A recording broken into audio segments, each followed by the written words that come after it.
In the last 2 months, I have been involved in a program or a project which involves how to raise fund using zakat and raising awareness about zakat.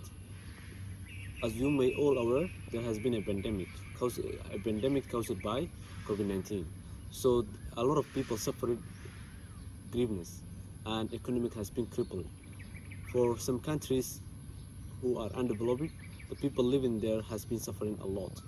Maybe they will not get the lunch or the dinner for tonight. So for that, me and some of my colleagues has come together to create a platform for them. So for that, a lot of rich people may contact or donate this platform. The country we are focusing on at this point is Somaliland, a small country located in East Africa, which can be called an undeveloped country, and a lot of poor people living there. When we say a lot of poor people living there, how can we differentiate or categorize? Allah already differentiates for us in a verse in Surah Tawbah, verse 59. إنما الصدقات للفقراء والمساكين والعاملين عليها والمؤلفة قلوبهم وفي الرقاب والغارمين وفي سبيل الله وابن السبيل فريضة من الله والله عليم حكيم. In this verse, Allah stated clearly there is 8 asnaf. So if we go with the first one, it's fuqara.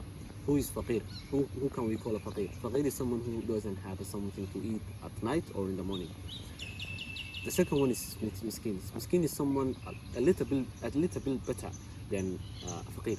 So miskin has something to eat today, but he don't have something to eat tomorrow. The third one is mu'allaf. Mu'allaf is someone we want him to embrace Islam. So Allah stated that we have to give them some portion of the zakat. So for that they will love Islam.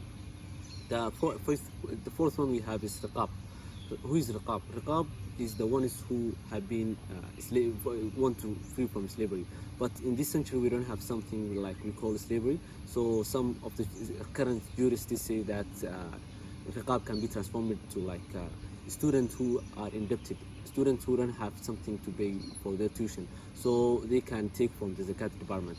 The fifth one is the amil. Amil is someone who works at the zakat department. So in order for them not to steal from the money that they are collecting, Allah states that they have a portion on that one. Gharimin is the people who are indebted or have a great indebtedness for someone. So they cannot fulfill their duties. For example, they cannot pay their utilities. Utilities is like the electricity bill, water bill. They cannot meet the deadline. Fi sabilillah is someone who is traveling for the sake of Allah. For example, in this context, we can say that da'wah for the sake of Allah, madrasa for young children that is learning Quran, so they can take a portion from the zakat department. The last one is Ibn Sabil. Who is Ibn Sabil? Someone who is traveling for the sake of Allah, and it's a permissible journey. So how can you help someone traveling? You can help them with financial aid. You can help them with food. You can help them with giving them a return ticket or a bus or a plane, whatever it is. So the last issue that's facing zakat is in Malaysia or in Somalia or in Somaliland, in all Muslim countries, is the inefficiency. Inefficiency is we can define it in a way that the people who are taking the zakat now, maybe they are not worthy. Maybe there's some people who are more worthy than them. So for the list to be detected and audited every time, so we can determine who is more eligible to take zakat than the other one. The second issue that's facing zakat currently is the capacity building. There is no capacity building. Capacity building is, for example, there is some families who take zakat every year.